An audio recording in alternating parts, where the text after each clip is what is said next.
Hey everyone, thanks again so much for joining us. I have two guests who are so amazing. I'm so excited to introduce you to famous singer-songwriter Rachel Stacy and M2 The Rock. He is the host of M2 The Rock digital radio show. Thanks so much for joining us, guys. Thank you for having us. Good morning. Good morning. For people who might not have heard your story, you have an amazing story, or might not have heard my previous show with Rachel. Can you tell us a little bit about yourselves? You want to start with you? Go ahead. Ladies first. Beautiful ladies. Well, I'm a small town girl, moved to Los Angeles, get my first record deal as a singer, songwriter, and musician. I'm a fiddle player, guitar player, piano, producer, all the above. But mostly I'm just a chick in recovery. I've been sober for about 8.5 years and still use my music as my outlet. And hopefully at this point in my career, I'm able to spread some light and hope on people who might have a problem with addiction or addiction of any sort. And so, and then I met this guy. I was on his radio show, M2 The Rock, and I was just on as I was a guest artist on iHeartRadio, and then he wouldn't quit calling, and the next thing I know, we're at Real News Network, and he's proposing to me. I was like, what? Oh my gosh. And if you haven't seen that clip, you need to go, scroll up on Instagram, Facebook, or visit their social media pages. Oh my gosh. I was like hiding in the corner with a phone, and it was so surreal. My like favorite watching you guys. The favorite part of the whole engagement was you guys. I was like, they're so hospitable. And you guys still are. I'm just saying, they're just really nice. So you guys were like, I really have had rock star treatment, but it was rock star treatment. But I now to the nth degree. Thank you, Sarah. Yeah, my name is Michael Bolton, and I'm host of M2 The Rock. It's a digital media show, radio, been on TV, numerous news channels. And yes, we do. We talk about drug addiction. We talk about alcoholism. We also talk about hurts, habits, and hang-ups. We talk about suicide awareness. We talk about depression, anxiety, paranoia, isolation, resentments, anger. We talk about all of these things. And throughout my whole life prior to recovery, my solution to my invisible problems was alcohol and drugs. It gave me that sense of ease. It gave me that sense of comfort. And it lied to me. It made me feel like I fit into society because I didn't think the rest of the world felt the same feelings I did. Unfortunately, my consequences started piling up. And in order to remove my consequences, I went to my solution, which was more drugs and more alcohol. And it led me, through institutions, numerous institutions, psych wards, rehab treatment centers, and then eventually incarceration. And then when I was incarcerated, I had a spiritual awakening. And I knew that there was something out there bigger than me, God, and turned my life over to Christ. And then when I was released from incarceration, I was approached to share my story, and the rest is history. And we're coming up on 3 years of continuous sobriety and also 3 years of continuous M2 The Rock. And that's how I've met incredible people like yourself. You're very important in our life today. Met the love of my life. It's amazing how when we serve others and give our life to God, how God blesses us with these great gifts that I was always chasing using chemicals. But I don't have to do that today. The great thing about our show and our relationship is that we're very transparent, and we are in the service industry. So we serve others to try to stay out of self because that's what keeps us clean and sober today. Well, and go ahead. No, I just didn't know if I said my name is Rachel Stacy. Yep. Rachel Stacy and M2 The Rock, in case you're just joining the video. Yep. And that's why I really wanted to have you both on, because you're so authentic. Like you said, I've watched for years you guys both, whether it's on social media or in person. I mean, you're so real. And that's what people need to see, especially in a time right now where, everyone's in their head. I feel like, talking to friends here, family members here, and everyone is just freaked out. What are your guys' thoughts on that? Go ahead, Rachel. I think I started reminiscing of all the things that how I'm dealing with that, or especially in a time of being real. And I'm really grateful. The reason I was reminiscing about when I first met Michael on his show, I just really had never been open about my recovery. I was a really bad drug addict and alcoholic, but I was a really good closet one too, except for the people who really knew. But my behaviors were getting worse and worse and worse, to where I was really surprised when I got sober, people didn't know. So I was never real. I was always kind of faking it. And all the way up to 2 years ago when I was on his show, I was still kind of faking it because I had to pretend. People bring me shots and it was water, because the bartender knew, or backstage at a big venue and they know to bring me cases of water and the band alcohol.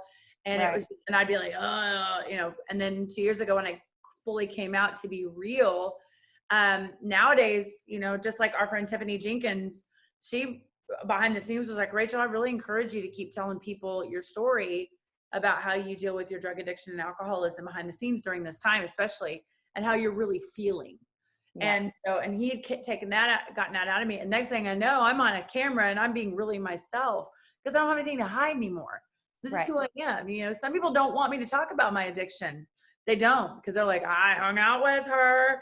But you're helping so many people. I mean, your story. And you know what? And that at the end of the day, that's what I mean. I think that's what it was. I was so worried about what everyone thought. So nowadays, especially during isolation or quarantine, if we're on a camera, really there is no lying to a camera. And the funny thing is, I come from the background of theater and television and the world that, as we know, media, whatever. Yeah. And behind the microphone and behind the camera, you cannot lie. It actually. It tells the truth through your eyes. You can tell. Exactly. You can tell when people are being inauthentic. You can tell, when a person just seems fake. And I you guys telling your story is so huge. And right now, like I said, everyone's in their head. And if someone is struggling with the disease of addiction, what advice do you have for them? I've got some really good suggestions, and that's what we do to people who are struggling with drug addiction and alcoholism. My first suggestion is to reach out to another person in recovery. Okay.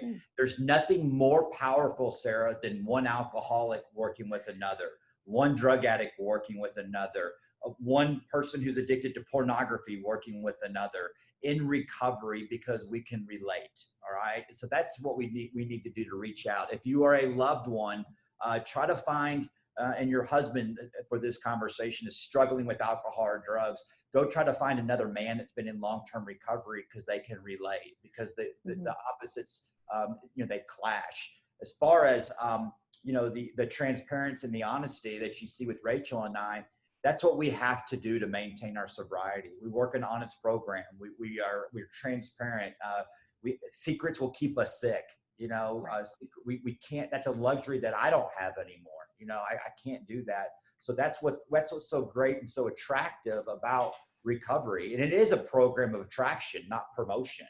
So that's why we use a lot of I statements. This is my personal experience. This is what's working for me, as opposed to saying you statements, because you comes across as blaming. So, if you want what we have and are willing to go to any length to get it, we've got some suggestions that are working for us and millions of people. So the things that we say that make sense is just what was given to us. I can't make this stuff up. I want to interject too that if you're struggling, there's so many resources. And if you were to private message him, he could send you, there's help still out there, even though we're quarantined. But that also, for those of you that are isolating and feeling crazy that aren't addicts or alcoholics, just say that. You can start to reach for a drink more on accident because you're bored. And guess what? Alcoholism comes in many forms. Some people have it. Some people can develop it through habit. I mean, it's somewhere in here. Think about anything that you're addicted to can become a habit. Therefore, you have an addiction. But one of the things I encourage people to do is get creative. We were just talking before. Play Uno, Monopoly, paint with your kids, or paint, or you can go. I mean, there's so many things. Distract yourself with other stuff. Cook. She's cooking. There you go. Lucky boy. I don't tell anybody that I cook, okay? but it was like out of boredom, or there's little things that you can do to not pick up the drink, is my point, or the drug, or yell at your kids, or yell at your spouse, which I'm really prone to because I don't like people around all the time. And it's what it is I really have to stay centered and focused. This is for the non-addict and alcoholic. We're still the non-alcoholic. We're all in this together crazily. Yes. And addictions can be formed through boredom. And so that's interesting. Yeah. Yeah. And it's absolutely, I mean, I've seen so many memes and so much stuff on the internet. Everyone's saying, oh, well, it's my, 4th day in a row, having wine, or it's my 5th day in a row, doing this or doing that. And you're so right. I mean, while we're all kind of in this weird spot together, like this uncharted territory, the different habits start forming. You're 21 absolutely right. 21 days to create a habit, 500 to break it. Wow. Yeah. So it's during this quarantine right now, and it is that the world is changing and people are starting to realize that our character defects are very exposed when I become powerless. When I am powerless over people, places, and things, I start reverting back to character defects to change the way I feel, right? So it's a great opportunity to recognize these things. It's also a great opportunity to recognize what our assets are in life and use those. It's a great opportunity for fathers to take back the dinner table. It's a great opportunity for dads to be that spiritual leader of the household and let their kids see, let this be an opportunity that when this quarantine is over with, you get to walk away going, man, thank God for this quarantine, because if it wasn't for that, I wouldn't have been able to reconnect with Rachel, or I wouldn't have been able to reconnect. Do-over. I wouldn't be able to do-over. Yeah. My kids, because the hot topic right now is financial insecurity. Okay, that is the big hot topic. Some of the biggest fights ever. Yep, and millions, applying for unemployment right now. Right. And so my God is a very jealous God, and whatever I put between me and him, he will take away from me. So it's very exposed on where are we spiritually connected to? Are we spiritually connected to money, drugs, alcohol, work, other people, or, because God's going, listen, I'm going to shake this up a little bit and remind everyone that I am a lone God, and, that we turn back to him. And what turns me back, my personal story, what got me connected to God was pain. When the pain gets bad enough, I will hit my knees and ask for help. And, I'll add, Sarah, you were saying about kind of the transparency. I know that was a long-winded couple answers, but no, but it's what I love. It's that real conversation. It's that, as far as the transparency, the crazy part about it is not everybody has the outlets like we do. But what I've learned is, I'm not supposed to brag about doing something, but I made banana pudding, and instead of making it just for him because it's his favorite, I went and made jars and took them to 4 ladies' houses and got out of the house. Nice. You don't have to come out of the house. I got busted on a couple of them. Yeah, but why'd you do it? Tell them why you did it. I'm getting there. Go ahead. Back to you, Rachel. I got busted a couple times, people walking out, and we still stayed 10 feet away from each other. Hi, I love you. Clorox, we're handing each other stuff. But It was what I did is I needed to get out of myself and do something for somebody else to distract from what's going on in here, which is insecurity, fear, you name it. But the way we change that is by doing something for somebody else. And that shouldn't be just alcoholics and addicts. It should be everybody. We should want to, In the spirit of transparency, that's why I started this mini series, because I was feeling so helpless and feeling like I couldn't do anything. And I was like, well, I have a platform.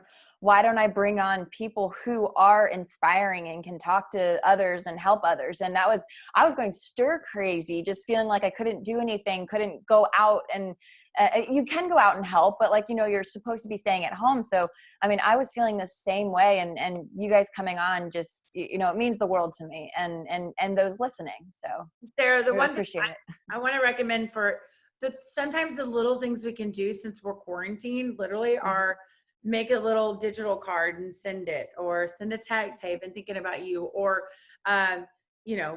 Clorox the top of a jar and drop off a goodie like I did, surprise them, put it in the front. Don't talk to them. Don't say it. There's so many little things we could do. Buy something from Amazon for somebody. These are little things we could do that your head gets out of it. Right. And financial insecurity, there's nothing you can do about it right now. There's nothing. We're in this together. Why are you going to freak out? Yet I lost everything. My music company folded overnight. What am I doing? I'm taking action. I'm doing something. I do a live every day at 11 o'clock. Why? Not just for them, for me. And that's so you got to balance it out. And again, away from alcoholics and addicts and all that, we're all addicted to something that could really deter us from what our real purpose is. And right now, all advice. We're stir crazy. We're behind the scenes, but you're doing something special. So we can all see we're in this together. And the bottom line I meant with the money is that I'm watching people, we're hearing abuse is increasing.